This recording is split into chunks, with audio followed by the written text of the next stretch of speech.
मेरठ के एक छोटे से शहर में एक चौंकाने वाली सच्चाई सामने आई। आइए जानते हैं इस दर्दनाक केस के बारे में। एक आदमी जिसने अपनी चौथी पत्नी के नाम पर 3 करोड़ का बीमा करवाया, लेकिन उसी बीमे ने खोल दिया 3 पुरानी मौतों का रहस्य। पहले माँ, फिर पिता और फिर पहली बीवी, तीनों की मौत को अब तक हादसा माना गया था। मगर इस बार बीमे की पॉलिसी ने सब कुछ बदल दिया। जब पुलिस ने कागजों को जोड़ा तो सामने आया कि हर मौत के पीछे एक ही नाम बार बार दोहराया जा रहा था, विशल सिंघल। विशल बाहर से एक आम आदमी दिखता था, घर वालों की देखभाल करता, मंदिर जाता और समाज में सीधा साधा समझा जाता था। लेकिन अंदर से वह एक ठंडे दिमाग वाला प्लानर था और उसे पैसे का जुनून था। बीमे की पॉलिसियां उसका शौक बन चुकी थी। हर सदस्य के नाम पर अलग अलग बीमा करवाना और फिर दुर्घटनाओं से क्लेम पाना, ये उसका नया बिजनेस था। किसी ने सोचा भी नहीं था कि परिवार के बीच बैठा यही इंसान सबकी मौत की वजह बनेगा। 2019 में उसकी मां प्रभा देवी की अचानक मौत हो गई। रिपोर्ट्स में लिखा गया सीढ़ियों से गिरकर सिर में चोट, पर पोस्टमार्टम में चोट के निशान कुछ और बता रहे थे। फिर भी केस को हादसा मानकर बंद कर दिया गया। बीमे की रकम करीब 25 लाख थी।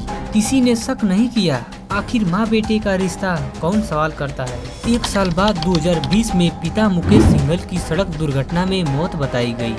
कागजों के मुताबिक एक ट्रक से टकराकर उनकी जान गई, लेकिन डॉक्टर्स की रिपोर्ट कहती है उसके शरीर पर किसी वाहन से टक्कर जैसी चोटें नहीं थी।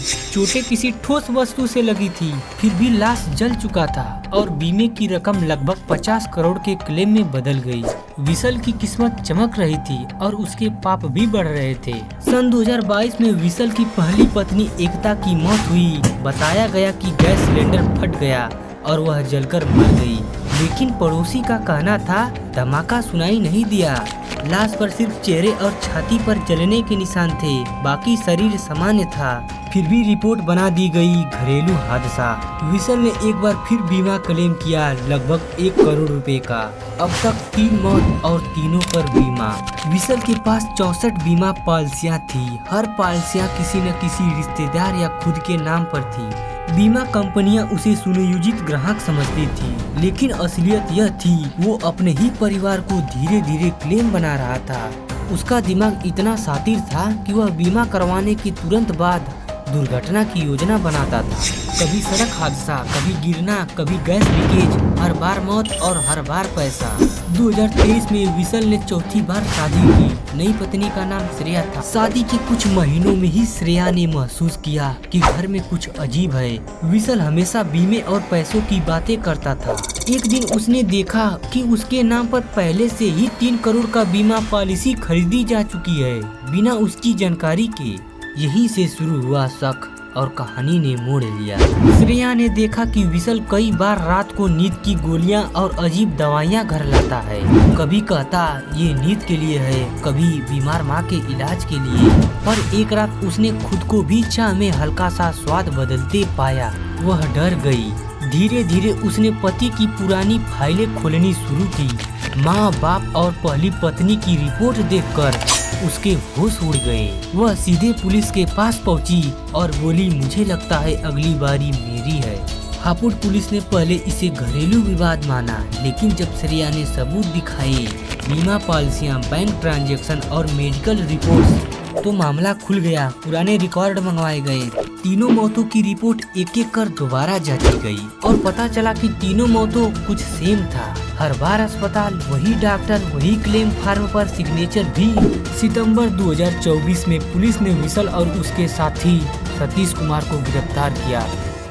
पूछताछ में उसने पहले सब नकारा, पर जब सबूतों के ढेर सामने आए तो टूट गया। उसने कहा, मैं बस बीमा का पैसा वापस चाहता था, किसी को मारने का इरादा नहीं था। लेकिन रिकॉर्ड कुछ और ही कह रहे थे। योजनाबद्ध हत्याएं, झूठे क्लेम और नकली रिपोर्ट। अब वो सलाखों के पीछे था, पर जिन रिश्तों को उसने मारा उसका कोई मुआवजा नहीं था। जांच में सामने आया कि कुछ मेडिकल स्टाफ भी उसकी मदद कर रहा था। रिपोर्ट में समय और चोट का कारण बदल दिया जाता था। कुछ मामलों में डॉक्टरों ने कार्डियक अरेस्ट लिख दिया। ताकि मौत स्वाभाविक लगे। कहा जा रहा है कि विसल उन्हें कमीशन देता था, हर झूठी रिपोर्ट के बदले मोटी रकम। जब बीमा कंपनियों ने पुराने क्लेम्स को मिलाया तो होश उड़ गए।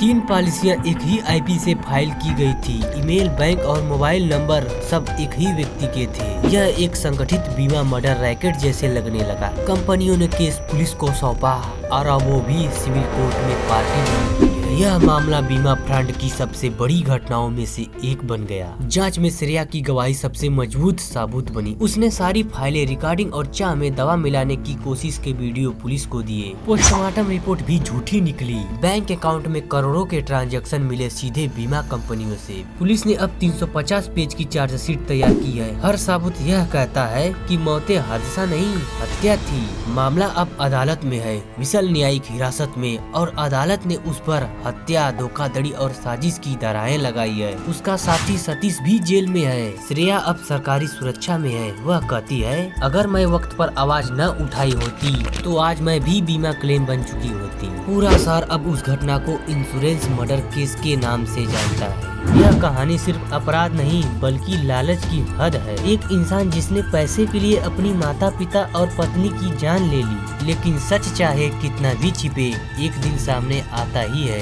श्रेया की हिम्मत ने 3 आत्माओं को न्याय दिलाया। इस केस से हमें एक ही बात सीखनी चाहिए, बीमा जिंदगी की सुरक्षा के लिए होता है, मौत की योजना के लिए नहीं। और सबसे बड़ी बात, लालच की अंत हमेशा विनाश से ही होता है।